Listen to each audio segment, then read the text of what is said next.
हाँ जी, तो मुझे लगा कि ठीक है, उस पर 2 शब्द ज़रा बोलूँगी मैं। सतनाम जी आ जाइए, आपकी बड़ी डिमांड है। आ जाइए, आ जाइए।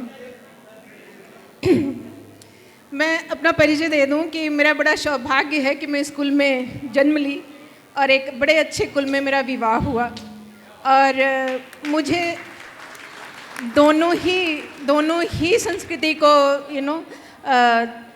करने का बहुत अच्छा मौका मिलता है। मैं तीज का भी व्रत उसी ही सौहार्द से करती हूँ जैसे मैं करवा चौथ करती हूँ।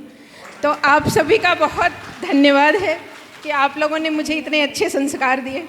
और तो मैं बस इतना कहना चाहूँगी, सतनाम बेसिकली इन लोगों का जो कुल है वो पटना से बिलोंग करता है, लेकिन बहुत वर्ष पहले ये लोग पंजाब में स्थापित हो गए।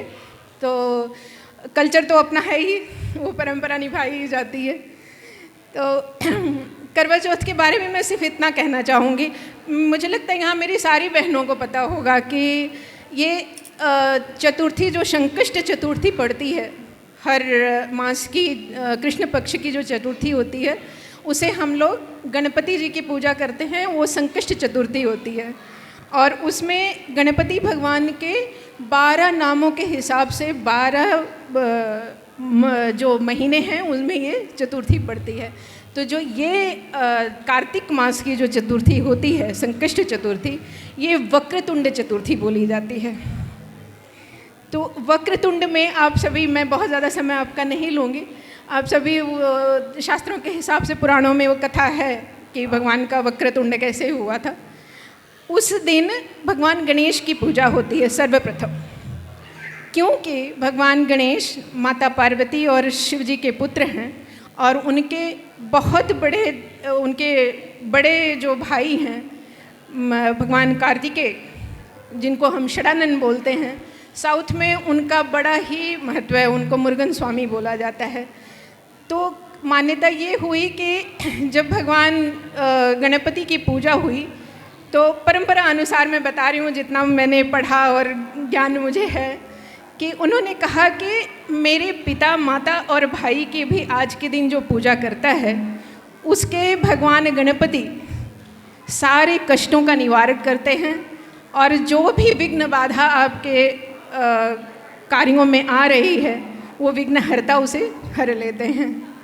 तो ये जो करवा चौथ जो इससे जुड़ा गया है, इसका मैं एक और चीज़ आपको बता देती हूँ कि ये एक पारंपरिक और प्रांतीय ये है त्यौहार है, जिसको जैसे हम तीज में बहुत सारे ऐसे रिचुअल करते हैं, बिहार का तीज अलग होता है, उत्तर प्रदेश का तीज अलग होता है, और एक तीज होती है राजस्थान में, हरियाली होती है, जो मेरठ के क्षेत्र में भी की जाती है। तो बहुत बहुत बड़ा ये है, कल्चरल डिफरेंस थोड़ा सा होता है, लेकिन पूजा हम सभी एक ही विधि से करते हैं। इसी तरह करवा चौथ है। तो करवा चौथ जो है, जो आप कह सकते हैं कि हिमाचल, पंजाब, हरियाणा और यूपी के कुछ क्षेत्रों में और मध्य प्रदेश में भी किया जाता है, और सब अपने अपने कल्चर के अनुसार, अपने अपने रीति रिवाज के अनुसार भगवान शिव, पार्वती, महाराज गणपति और कार्तिकेय स्वामी की पूजा करते हैं, और उनसे प्रार्थना करते हैं कि हमारे पति की लंबी आयु करें और सारे कष्टों को हरें, भगवान बच्चों को हमारे आशीर्वाद दें। तो करवा चौथ के बारे में बहुत बड़ी ये एक मैंने थोड़ा वो किया था और जोड़ने की कोशिश की थी। नहीं, हम अभी तो सिर्फ इतना बोलना चाहेंगे कि यहाँ आके एक अलग माहौल मिलता है, बहुत अच्छा लगता है, क्योंकि हम लोग आईटी में काम करते हैं, एक अलग कल्चर है वहाँ पे। काम करो, घर आओ, अगले दिन रूटीन है, ज़्यादा से ज़्यादा वीकेंड को बच्चों को ले जाओ, कहीं कुछ करो। बट ये समूह जो है, इसमें आई थिंक अगर हम इन्वॉल्व होते हैं, कुछ और करते हैं, तो बहुत कुछ सीखने को मिल सकता है। आज मैं दूसरी बार आया हूँ और यहाँ जो मैं देख रहा हूँ, इतने डिफरेंट वैरायटी के स्किल्स पीपल हैं, तो उनसे सीखने को बहुत मिलता है। आई थिंक इनको थोड़ा और कुछ किया जाए तो बहुत कुछ बन सकता है। धन्यवाद।